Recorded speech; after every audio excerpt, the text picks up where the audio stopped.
Okay, so good afternoon or good evening once again. So let's proceed with the discussion.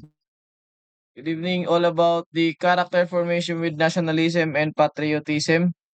Okay, so there are students who is having a misnomer with the character formation with nationalism and patriotism, having a curiosity or minsan na pagpapalit nila yung pag-intindi sa character formation at yung professional conduct and ethical standards. So malayo po ang pagkakaiba with regards sa content ng character formation with nationalism and patriotism at the same time with the professional conduct and ethical standards for government employees and officials. So malayo po because the professional conduct and ethical standards ay nakapaloob po dun usually is Republic Act 6713, which is yun yung professional conduct and ethical standards ng mga government officials and employees, while in character formation nakapaloob sa kanya yung Republic Act 8491 or also known as the Heraldic Code of the Philippines.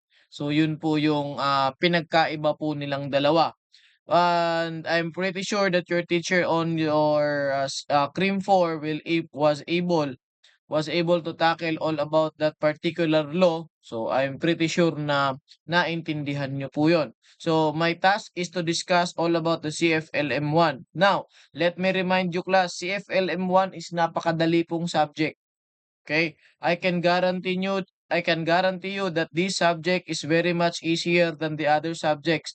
But in the licensure exam, CFLM has a 50% of scores of the percentage in the licensure exam under law enforcement administration. So, mataas po ang kanyang porsyento. Why? Because it happens na kailangan daw ng isang future officers of this country na malaman what is the proper character ng isang law enforcement officer natin. At the same time, as a law enforcement officer, we should able to be a nationalist or else or even a patriot also or patriotism. Okay? So yun po yung content ng ating CFLM1. So I will be tackling only on the chapter 1 po ng ating character formation with nationalism and patriotism. So we have here the chapter 1, the introduction to character formation. By the way, so before we are going to have a deep understanding on the character formation, let's define first character. When we say character, it is an aggregate of all traits and includes of thoughts, feelings, words, and action. So let me highlight here the word aggregate. When we say aggregate class, it is the combination. Okay? Pagsasama-sama po, not just the traits, but also includes the thoughts, yung isip ng isang tao, yung pag-iisip ng isang tao. Paano yung feelings ng isang tao, ano yung mga sinasabi ng isang tao, at the same time yung ginagawa ng isang tao is part of the character ng isang tao. Class, tatandaan po natin that the character is the course of action. Depends primarily on our character whether the outcome could be bad or good. Tatandaan po natin ulit that it is a combination of traits, not just traits but also the thoughts, feelings, words, and action. For example, you will going to notice your classmate. Paano ba siya mag-isip? Paano ba yung nararamdaman niya?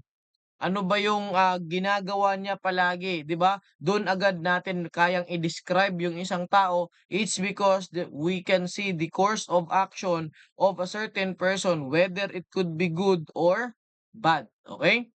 So yun po yung characters po natin. So, let's jump with the Filipino character traits and culture that affects the development of a nationalism. So by the way class, saglit na saglit lang po talaga ito. Itong chapter 1 na 'to. So ito lang yung tatapusin natin. Okay? So we have here, so napakadami po nung character traits ng mga tao, ng mga Pilipino. Hinati-hati po natin siya. Unang-una sa listahan is the inclination for gambling. Sino dito ang nag-casino plus? nagbi-Bingo Plus, tinanggal na sa GCash, nag-download pa, 'di ba? 'Di ba?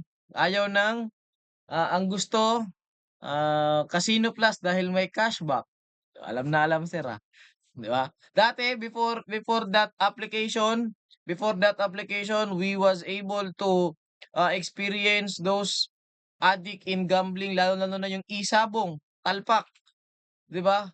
So, my family is a breeder of a cocks 'no, yung mga manok panabong. Sabi nila it runs in the blood daw pero nawala naman sa akin. Yung tatay ko, I always remember my father that he was able to have a good food sa manok niya. 'Pag nagkasakit yung manok niya lalagyan niya ng apple. 'Pag isasabong lahat, gatas, lahat. 'Pag kami nagkasakit, lalong-lalo na ako 'pag natumba, tinataktak lang yung papa 'pag natumba. Pero 'pag manok niya nasugatan, ayun pinapa-ospital. 'Di ba? But that is a Filipino culture natin 'no, the inclination for gambling kasama po yun. That ano ba ang gambling by the way, bago tayo magkaroon ng malawak na pag-intindi all about gambling. Ano ba ang gambling? Class, tatandaan po natin that gambling is there is a monetary consideration. Okay? Sugal, yes, in Tagalog or in Filipino, that is sugal. But what is the legal definition of gambling? That is in consideration of a money and the winning is by chance. Kumbaga hindi sugal 'yan kung siguradong panalo, 'di ba? Okay? So that is gambling. So hindi natin sigurado kung ano ba talaga, kung sino ba talaga ang kayang ipanalo. And at the same time, sugal nga, eh. Hindi mo alam kung anong kapapatunguhan, okay? But that is we are a Filipino and we are very much inclined with gambling. Bakit? Binigyan ni mama ng baon sa loob ng isang buwan, lalong-lalo na if your parents are far apart sa iyo, ikaw ay nagbo-boarding house lamang, pumunta. So, nabanggit ko nga kanina sa discussion sa traffic yung pagpunta doon sa bilyaran, ayan. Tapos sumargo dun, lima-lima, poker ang nilaro or kaya lucky nine tuloy, nine balls, ayan. Or else hahanap ng puwesto, magla-lucky nine or pusoy. But that is a gambling. Bakit? There's a monetary consideration, okay? So ganun po ka-incline ang mga Pilipino. Next is extravagant. Sino dito yung naranasan na that 'pag kayo-kayo lang pamilya ang kumakain, yung plato ninyo halos masira na, may pangas na yung gilid. Sine-serve pa rin ng nanay niyo, ayan. So, pasensya na po 'no, pero alam ko nasa online tayo baka marinig tayo ng mga magulang niyo. Pero 'pag may bisita, nagsilabasan lahat ng mabibigat na kutsara, tinidor, plato, baso, 'di ba, naka-gold plates pa. 'Di ba? Ano ba sir ang extravagance? Sobra-sobrang hospitality. Why? Pangatlo is hospitable. Ano ba ang hospitable sir? 'Pag sinabing hospitable class, yung pag-aalaga ng mga Pilipino, that's why we are considered by the other persons outside of our country that Filipinos are very much hospitable. Mabilis malapitan ang mga Pilipino at the same time maalaga ang mga Pilipino. Okay? But what is extravagant? That is the extreme hospitality. Yung tipong sumobra na. For example, nagkaroon kayo ng anak. Okay? Hindi naman lahat tayo ay nasa punto ng buhay na lumalangoy siya sa lapi. Ngayon, ang ginawa mo, nagpabinyag ka ng anak mo dahil wala kang perang pambinyag. Anong ginawa mo? Umutang ka para lang magkaroon ng handa. For example, piyesta sa probinsya, umutang muna ng malaki para maipanghanda. Bakit? Uuwi si pinsan, uuwi si tito, uuwi si tita. That is how extravagant is. Okay? And pang-apat, fatalistic in their outlook in life. Bahala na. So I would like to take this moment to congratulate you na kayo ay pumasa ng board tuloy, ng qualifying exam. But yung iba kaya na hindi pumasa during the time na kayo ay nagre-review, baka ang sinabi nila, "Bahala na si Batman." Kawawa naman si Batman, 'di ba mga kapatid?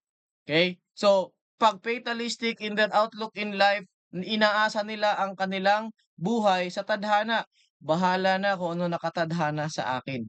Okay? Next is lack of discipline and perseverance. Ang isang Pilipino daw ay lack of discipline and perseverance. Bakit? Una, lack of discipline. May nakalagay, bawal magtapon dito.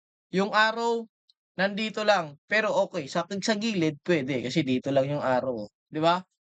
Or else, bawal tumawid, nakamamatay. We, di nga. O, di ba? Ganun pa ang mga Pilipino. Or at the same time, may ganun pa. Sobrang bilis ng takbo ng kotse, pinigilan mo, akala mo si Magneto ka, 'di ba? That is lack of discipline ginawa ng, gobyerno ng tawag dito, nung footbridge. Para dun tumawid ang mga tao, anong ginawa ng Pilipino, dun pa rin sa baba tumatawid. That's lack of discipline. When we say lack of perseverance naman, it is the ability to endure without yielding. Ibig sabihin, ang perseverance, kinakaya mo kahit sobrang nahihirapan ka na. Kinakaya mo kahit sobrang bigat na ng pakiramdam mo. Kinakaya mo dahil kahit alam mo ang dami mo ng sinakripisyo. That is how perseverance is. Next is close family ties and extended family structure. Sino dito yung kasama pa rin yung tito, tita, mga pinsan, lolo, lola sa isang bahay? Meron po ba? Wala na. Ata, no. Kung meron man, iilan na lamang po. Bakit? Nag-aaway po kasi sa lupa. Joke lang, joke lang. So, may ibang gano'n, 'no? But we Filipinos are very much lucky because of our culture that we are very much close to our families, that we can able to extend the family structure within a single household. Kaya po natin na tatlong pamilya sa iisang bubong. Nandiyan yung lolo't lola mo, papa at mama mo, kapatid ng papa mo, kapatid ng papa mo, yung dalawang kapatid ng papa mo or nandun lahat sa iisang bubong. Because we are very much, family oriented tayong mga Pilipino. But in our place, in America, doon sa Amerika, if you are 'pag nagkaroon ka ng edad na 18, pinapaalis ka na. Mamuhay ka na ng gusto mo, mamuhay ka na ng sayo, magtrabaho ka. But here in the Philippines, 43 years old na yung anak, 30 plus years old na yung anak, nandun pa rin sa bubong ng tatay at nanay. 'Pag nagkaproblema, nanay at tatay pa rin. Because that is a ano, positive siya because we are very much having a close ties with our families. But the negative impact is we are very much dependent to our family. Next, debt of honor or utang na loob, 'yan. Positively, Filipinos are very much lumilingon talaga tayo sa utang na loob. But at the same time, ang nagiging negative naman nito, there are Filipino persons na nahihirapan umasenso, it's because they are tied with the so-called utang na loob. Okay? Next is the cooperativeness. When we say cooperativeness, we are willing to help others. Alam nyo, during the time of COVID, di ba, if you were going to remember, tayong mga Pilipino, may kulang na tayo sa vaccine. Anong ginawa ng Pilipinas? Nag-donate pa tayo ng vaccine papunta sa India. Okay, if you're going to remember that one during the time of COVID, tayo mismo na kulang ang vaccine, nag-donate pa tayo sa India. Bakit nakapag-donate? Paano kasi ang mga Pilipino nagkaroon pa ng paghahati-hati? Bakit? Pag ikaw daw ay naturukan ng Sinovac, ikaw daw ay nasa laylayan. Pag ikaw daw ay naturukan ng Pfizer, nakaangat-angat ka. 'Pag ikaw daw yung naturukan ng Moderna, ikaw daw yung mayaman ka na daw, nandito ka sa taas ng society, which is mali. Bakit? Ano nangyari?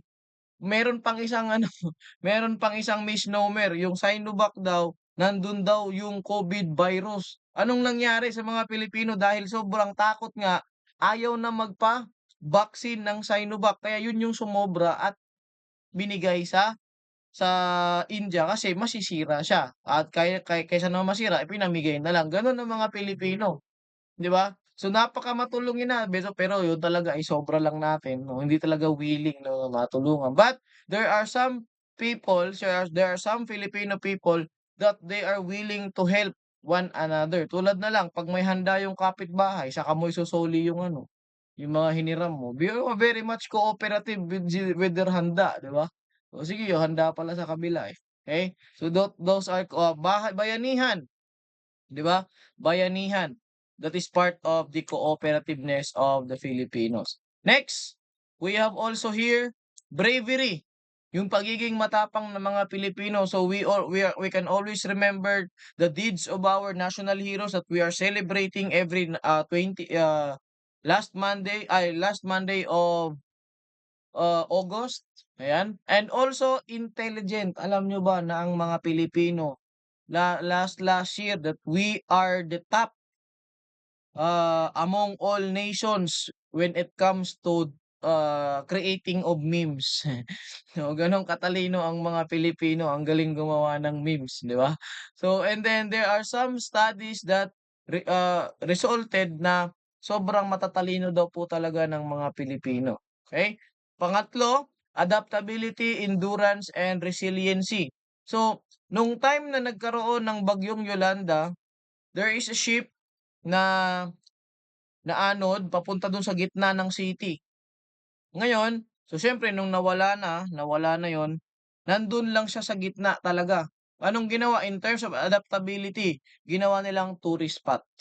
Okay? When it comes to endurance and resiliency naman, dahil alam nila na tuwing bagyo, dumadating yon, they are very much resilient na kailangan if there is a typhoon, kailangan na nilang lumikas. So, ganun ang mga Pilipino po. Next is deep spiritual yearning and a gift of faith. Siguro ito, siguro nung kayo ay nagte-take ng qualifying exam ninyo, 'di ba?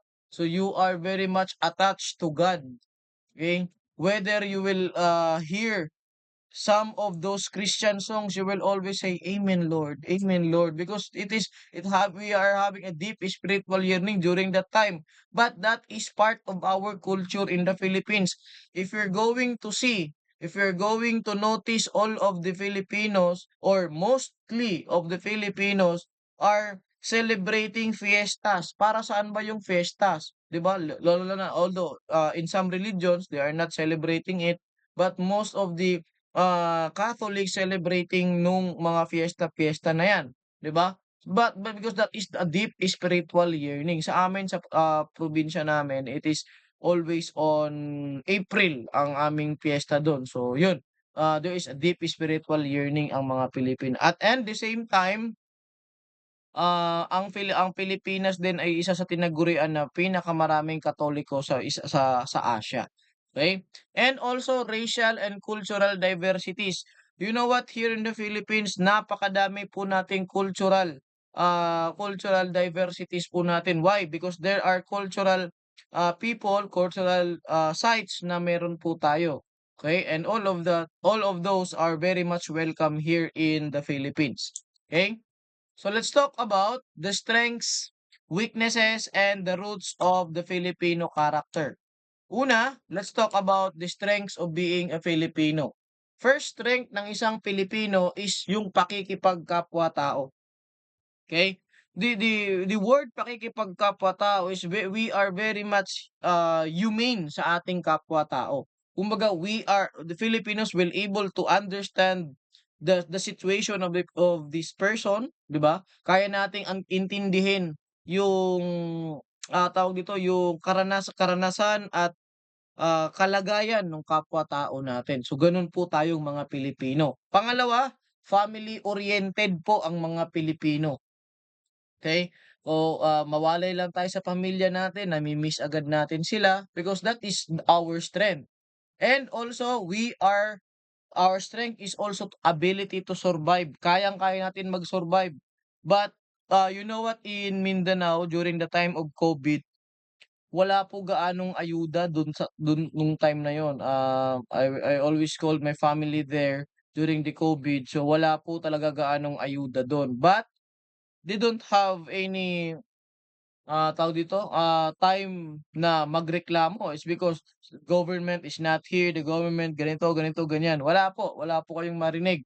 But here in Luzon, so yun nga, particularly in lalo sa Republic of Facebook, ayan, ang daming reklamo natatanggap, 'di ba? But That is the strength of the Filipino. Just imagine, uh, we can able to tell our children, our grandchildren that we tawag dito, survive COVID-19 for 3 years. 'Di ba? Kaya mong ikwento sa mga anak natin o mga kapu-apuan natin, "Alam mo ba anak, nagkaroon ng COVID-19, hindi kami nakalabas. Nung dati mag-girlfriend pa lang kami ng lola mo, eh, malayo yang lola mo. Hindi man lang ako nakapunta at nasilayan at nahawakan ang kanyang mga kamay." 'Di ba? Gano'n, gano'n kasi gano'n mag-survive ang mga Pilipino. Just imagine 3 years walang labasan. I don't know what year na kayo nun, kung third year kayo siguro mga grade 12 siguro kayo nun or grade 11 nasa senior high na kayo nun, 'no? So, we can able to, tell our future sons and daughters that we survived. Also, we able to survive those floods. 'Di ba? Yung mga bahang nararanasan natin ngayon, 'di ba? Sana man lang sa pagdating ng mga anak natin 'no, hindi na bagaliig ang baha kung nasaan man tayo ngayon. Because there are some people telling na parang habang tumatagal pataas ng pataas ang baha. Hindi ba puwedeng paliit ng paliit ang Pilipino o yung baha talaga, okey? So that is ability to survive. Next, flexibility, adaptability, and creativity. So dito tayong mga Pilipino, this is one of our strengths that we are very much flexible.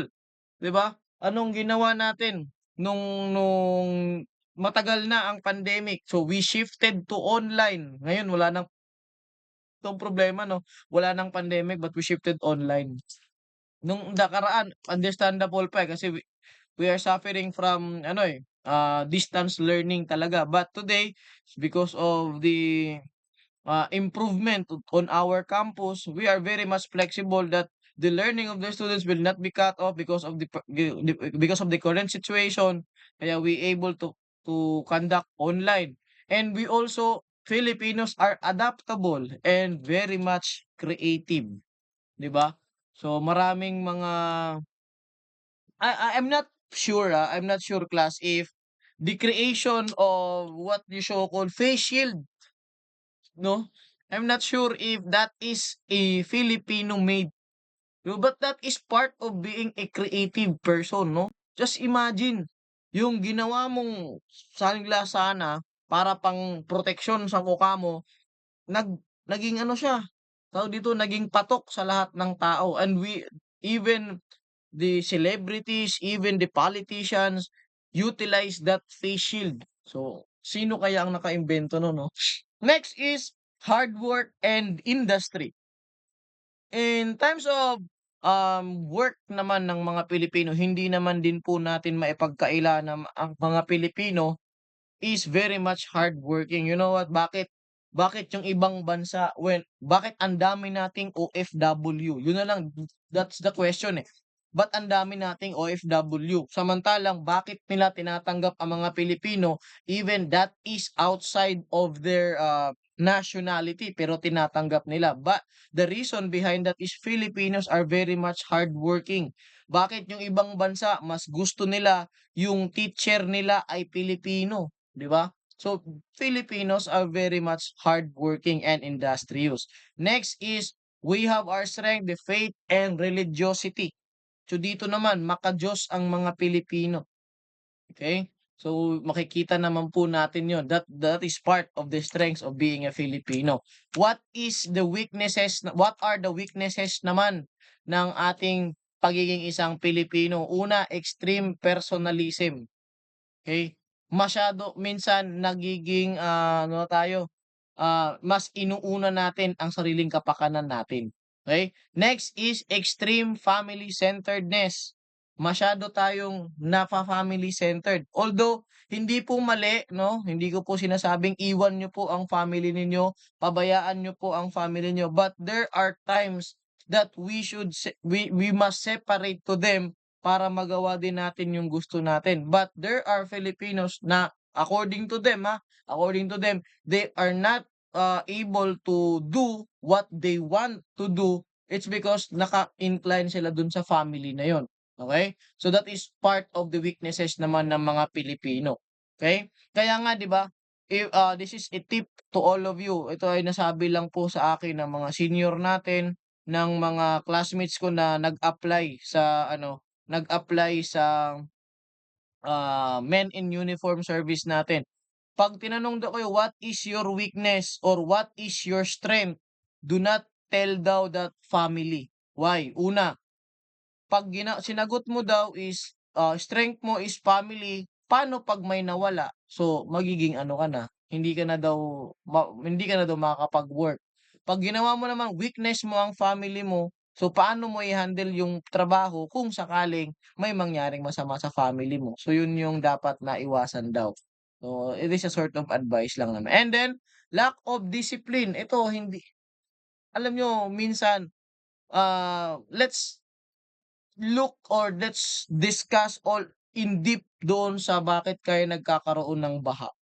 I always watch a video, yung mga alam niyo yung napapaisip na nga rin ako na gusto kong gawin, eh. Alam niyo yung mga nagvi-video at nagde-declog ng ano, ng kanal? 'Di ba it's very much satisfying tignan na 'pag nakuha nila ang basura, nagde-drain yung tubig. So, if we took into another glance 'no, so hindi naman natin sinasabi na wala talagang problema on that flood control projects 'no. Sabihin natin that every certain Filipinos is very much disciplined na 'wag magtapon basta-basta ng basura kung saan-saan. Ibig sabihin lang nun, we can able to control the pollution in our country itself. Saan nagsimula yun? At least meron na discipline of the person. Although may mali talaga dun sa mga projects na yan, pero may simula po nagsisimula po talaga yan on a simple word, discipline. We can able to control our pollution by the word discipline itself. Okay? So yun lamang po yun. Next is passivity and lack of initiative. Minsan ang Pilipino nakaayon. Alam niyo yung tao 'pag sinabing passivity, alam niyo yung tao na kung anong inyo, yun na lang din yung akin. Passivity po ang tawag dun. So he or she is very much passive and lack of initiative. So 'pag sinabing lack of initiative, hindi siya nagsisimula ng idea. Ayaw niya ng ganito, ayaw niya simulan, okey? And also colonial mentality or kanya-kanya syndrome. Bahala ka diyan, okey? Bahala ka diyan kung ayaw mo, eh, 'di 'wag. That is colonial mentality. So what is the roots of being of the Filipino character? Bakit saan ba nagmula yung karakter ng mga Pilipino? Una, environment. Let's talk about differential association theory ni Sir Edwin Sutherland. Anong sabi niya?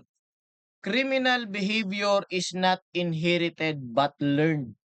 Ibig sabihin, there is a big factor why yung the character of a certain Filipino naka-rely doon sa environment niya. Pangalawa, meron pang laging sinasabi na, "Tell me who your friends are and I tell you who you are." 'Di ba? Because your character has a roots on your environment. Pansinin mo maigi, sino ba ang lagi mong nakakasama? Sino ba ang lagi mong nakakahalubilo? It is some part of environment and social. Sino ba ang nakakahalubilo mo? Ano bang society meron ka? So, pwede mo ring ma-adapt. Hindi ko sinabing 100% totally adapted, okay? Because there are persons living in ano, na alam mo yung magulong lugar, pero hindi naman niya na naa-adapt yun. But there are persons na naa-adapt po yun, okey? So that part din po yung environment. Pangalawa, economic and political. What is the economic system in the Philippines? What is the political system here in the Philippines? So maaari din po yang magkaroon ng roots sa ating Filipino character. Also, kultura ng mga Pilipino. And also the language. At siyempre, sa bahay natin.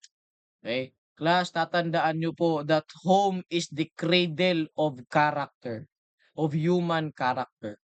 Ibig sabihin, cradle, doon natin nasisimulan sa bahay natin yung pag-uugali natin. There are no person na pwede kang pabaguhin agad-agad if hindi mo nagagawa yan sa bahay niyo. Okay? Kung ano ka man ngayon, possible yan, ganyan ka rin sa bahay niyo. Okay? So that's are the roots of the Filipino character. Also, we have the history.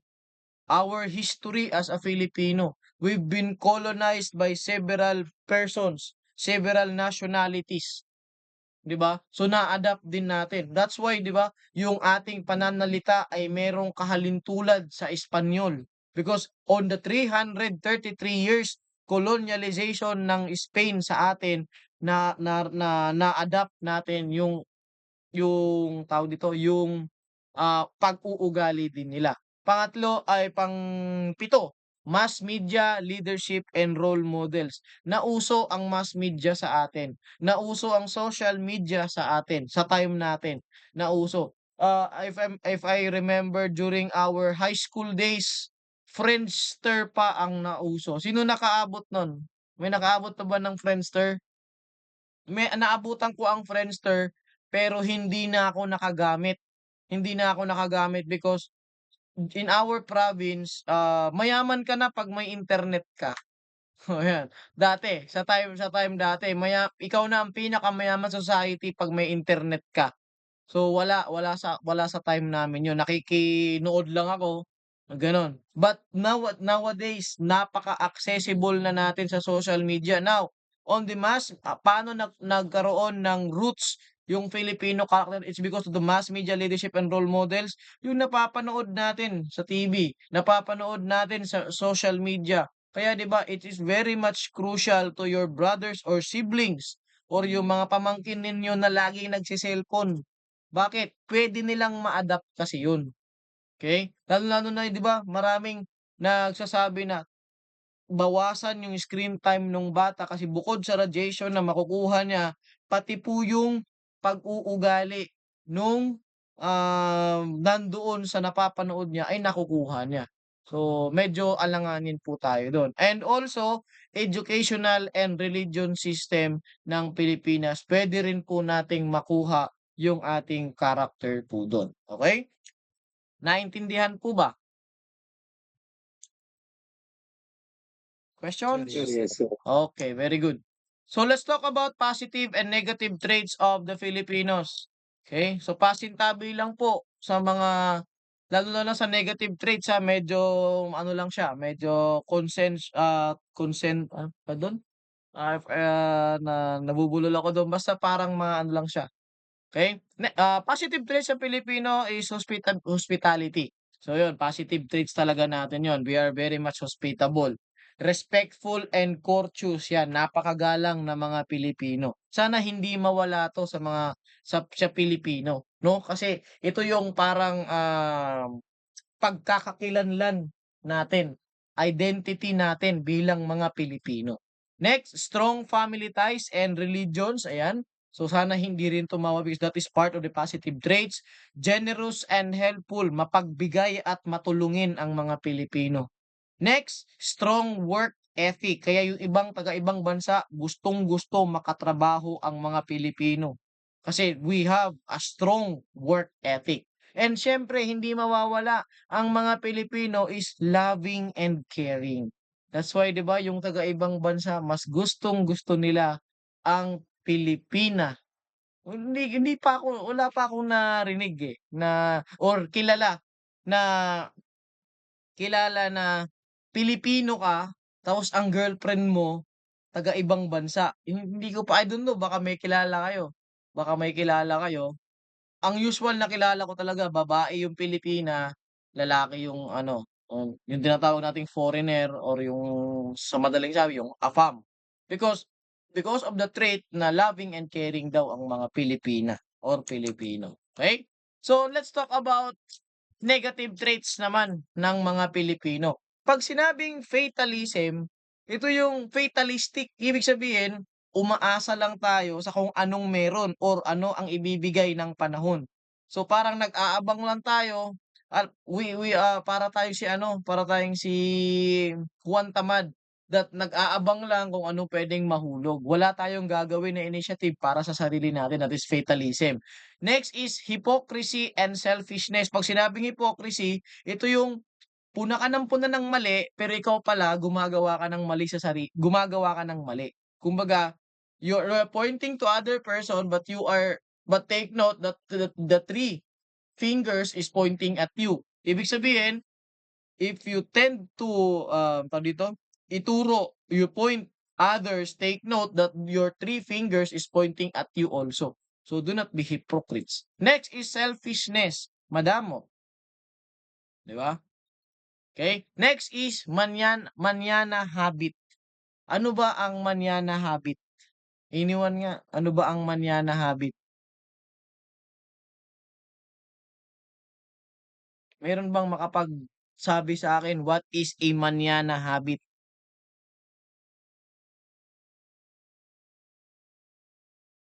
Anyone? Para naman hindi lang ako nagsasalita. Ano ba ang manyana habit?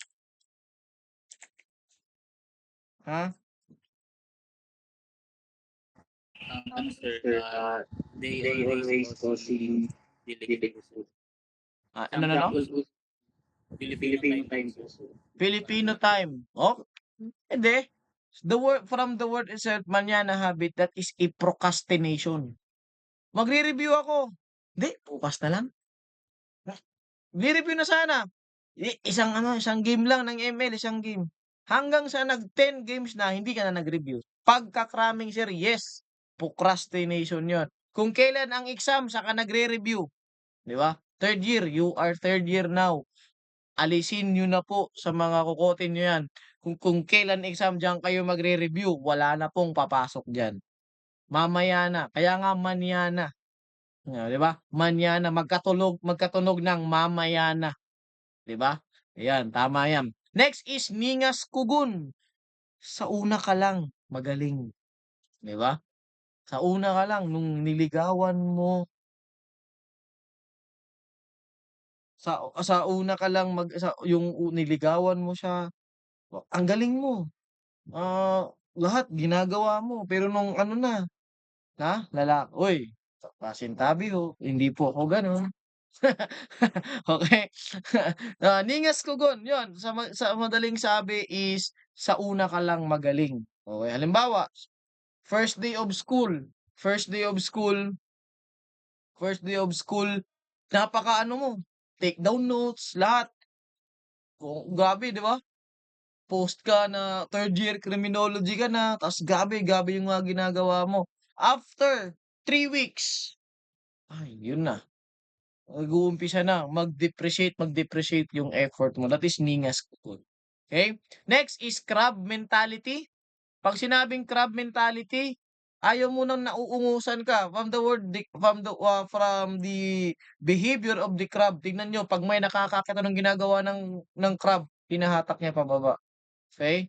Next is attention taker. Gusto natin na nasa atin yung spotlight. Yan, yun yung negative trait din ng pagiging isang Pilipino. Next is tardiness. Ito na yung Filipino time. OTW, on the water pala imbes na on the way. 'Di ba? Kung kailan aalis na saka kung kailan alam niyo napaka-common na common sa atin. Even I naman hindi naman talaga ako perfect na 'pag may appointment, 'di ba? Ang usapan 7:00, yung pala 7:00 pa pala mag-aayos, 'di ba? That is tardiness. Kumbaga hindi tayo dumadating sa kung ano dapat yung oras na nandoon tayo. Okay? That is tardiness. Next negative traits ng mga Pilipino, gossiping and blaming. What is gossiping? Tsismis. Yan, napakabilis ng Pilipino sa tsismis. 'Di ba? Meron agad diyan magpo-post sa Facebook, alam nyo ba? 'Di ba? Yung ganito, ganito na siya, 'di ba? May pa-blind item agad. Siyempre, ang mga Pilipino ang bilis ma-curious, sino yun? Sino yun? Sino yung artista na buntis na? Sino yung naghiwalay na? 'Di ba? Mas alam niyo pa yung hiwalayan ng artista kaysa sa nangyayari sa gobyerno natin, 'di ba? That is gossiping. Yung kapitbahay niyo ito matindi talaga sana marinig ng kapitbahay niyo 'to. Yung kapitbahay niyo, nagdala ka lang halimbawa babae ka, nagdala ka ng kaklase mong lalaki sabi pinagtsismisan ka, naku buntis na yun. Ano yan gagamba? Na mabubuntis agad, 'di ba? That is gossiping, tsismis, 'di ba? Lalo na sa alam niyo yung mga bahay na dikit-dikit lang, ang saya nun 'pag dikit-dikit lang tapos may mga nakatambay nakapabilog akala mo nagka-conduct ng therapeutic community modality.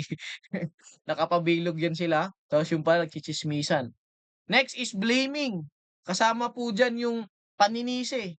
Hindi naman talaga dapat isisi pero hindi talaga dapat sa kanya pero siya ang sinisisi natin, blaming po yun. Disobedience to simple rules and instruction. Sinabi na mag-open cam, ayaw pa rin. Simple rules and instruction lang, 'di ba? That is a negative traits ng mga Pilipino. Being onion skin or too sensitive. Napagalitan lang ng boss sa trabaho, ayoko na, 'di ba? So gano'n gano'n gano'n may pagkagano'n daw ang mga Pilipino. Pang-apat is living beyond their social means. Ito I will have a story with you. Nung time dati nung wala pa akong work, alam niyo yung Starbucks? Yung Starbucks? O sige wag na tayo masyadong mahal, Jollibee, McDo, 'yan. During the time na wala pa akong trabaho, that fast food is very much ano sa akin, expensive para sa'kin. Kasi magkano na naman baon namin dati, parang ang mahal na para sa amin nun, 'no? So, mga tropa dati, ang pinakamasarap naming bonding, parisan. Alam mo yung parisan sa circle? 'Yan. 'Yan yung bonding na talaga namin ng tropa. But I've seen lots of even high school student can afford M McDo, Jollibee, pinakauso Samgy. Nung una di ko alam ano yung Samgy, 'di ba? Samgyup pala yun. "Sir tara Samgy." Ano yun, 'di ba? Samgyupsal pala yun. But isa pa, yun nga, yung Starbucks, mabalik ko yung Starbucks. Yun, kahit na gipit, basta mai-flex lang yung Starbucks, okey lang. That is living beyond your social means. Yung social climber, 'di ba? Walang pera ang magulang mo, pero gusto mo naka-iPhone ka, 'di ba? I've watched parang documentary ng isang batang babae or lalaki na ang tatay niya is tawag dito, ice cream vendor, yung dirty ice cream yung tinutulak-tulak. Tapos magdedebut yung bata, sabi ng tatay, "Nak, sa debut mo magke-cake lang tayo, bibili ako ng cake, yun na magse-celebrate tayo." Anong sabi ng bata, "Ayoko niyan, gusto ko nag-ano, may 18 roses, may regalo din akong iPhone sa'yo, ay galing sa'yo." Nung uso pa yun iPhone 14, uso pa yun iPhone 14 yung time na yun, ngayon kasi 16, 'di ba? So maraming gano'n, they live beyond their social means. Kumbaga hindi naman talaga yun ang kinikita nila or kapos pa, pero dahil nga sikat, dahil nga trend, kailangan ginagawa natin kahit hindi naman talaga natin kaya. Next is passivity, yun lack of initiative ng isang Pilipino, negative trait din po natin yun, okey? Next, ito pinakamatindi, teenage pregnancy. Oh, it is based on research class that in the Philippines there is an increase teenage pregnancy. Hanggang ilang taon ba ang teenager? 19 years old, pinakamalala 11 years old. There is a case na 11 years old nabuntis. Siguro in some case siguro dahil, napagsamantalahan sila may mga gano'n. But there are ano talaga consensual na nangyari. Teenage pregnancy, 14 years old nag-asawa, anong mangyayari? 'di ba? Anong mangyayari? Don't mind their own business. 'Yan, imbis na isipin ang sarili natin, ang tinitingnan natin yung buhay ng ibang tao, 'di ba? Teenage prostitution, ayan, teenage prostitution. I don't know what happened, but there are 'wag naman sana 'no, 'wag naman sana may makita na cream student, Diyos ko po. Diyan sa nakahilera diyan sa Molino Road, 'wag naman sana, 'di ba? Yung maraming wala namang Pasko pero ang daming Christmas lights. Oo, nandiyan nakahilera yan diyan, eh, sarado na nga yung isa, yung Sparkle, eh. Oo, sa Mabolo meron Sparkle 1, 2. Yung 3 kasi nandito, eh, sa Molino Road, eh. Lacobia, ano pa, Maricopa, meron dito malapit-lapit talaga sa Soldiers, Hendrix katabi ng 4Ms, 'di ba? Pero there are prostitutes that are teenagers. Sir ba't mo alam? Dumadaan ako diyan, eh, nakikita ko. I always pass by that Molino Road at nakikita ko nakapuwesto. Oo, akala ko mga ano nag-aantay ng pasahero, ng jeep. Yung pala nag-aantay nga sila ng pasahero nila. 'Di ba, ng sasakay sa kanila, 'di ba? So, it is very much alarming kasi there are teenagers that are involved in those kinds of ano, prostitution. So, sana wala dito, 'no? And pang-apat is the broken family. Usong-uso 'to sa mga artista, 'di ba? Yung mga sikat na artista na magkasama sila, magkaiba apelyido, yung pala magkapatid, 'di ba? O kung nanonood kayo ng ano, ng Batang Quiapo, 'di mo na maintindihan sino ang pinanggalingan ni Tanggol, 'di ba?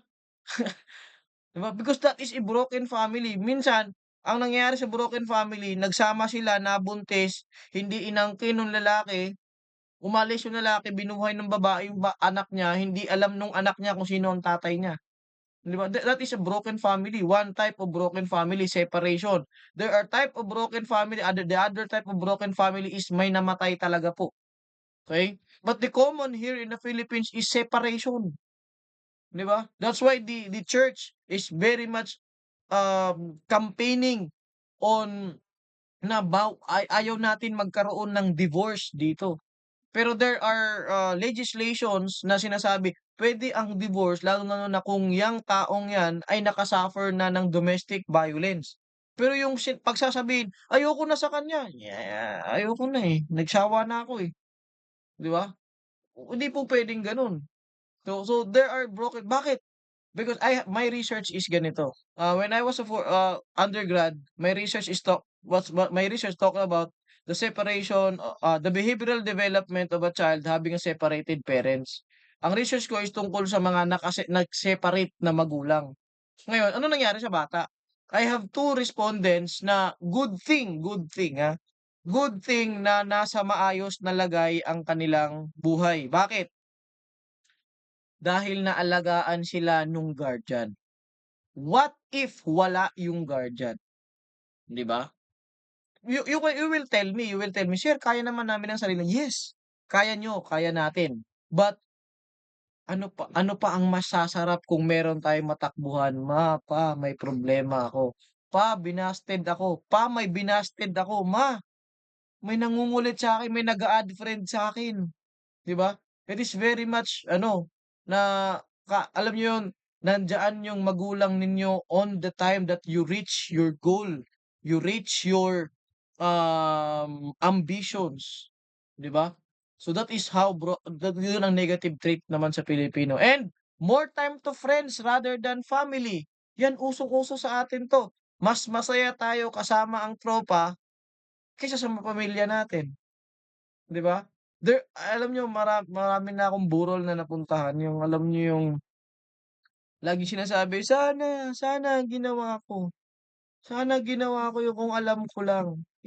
We don't know what is tomorrow, 'di ba? We don't know what is tomorrow. Tonight, we're complete, we're eating in the same dining table, but we don't know what is tomorrow.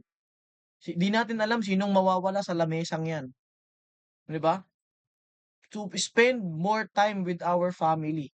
Okay? And lastly, I'm also guilty of this, excessive bad words. Ayan. So, sobra. Sobra yung pagmumura. Alam niyo, hindi mo na maintindihan ang Pilipino. Masaya, malungkot, nagmumura. 'Di ba? Oh, I'm guilty of that one also. Hindi ko that is my negative traits na mahilig talaga magmura. Kaya nga sinabi ng Supreme Court, hindi mo na puwedeng kasuhan ang isang tao 'pag minura ka niya. Because that is part of the expression of the Filipinos. Okey? So yun po yung negative traits nating mga Pilipino. Naintindihan po ba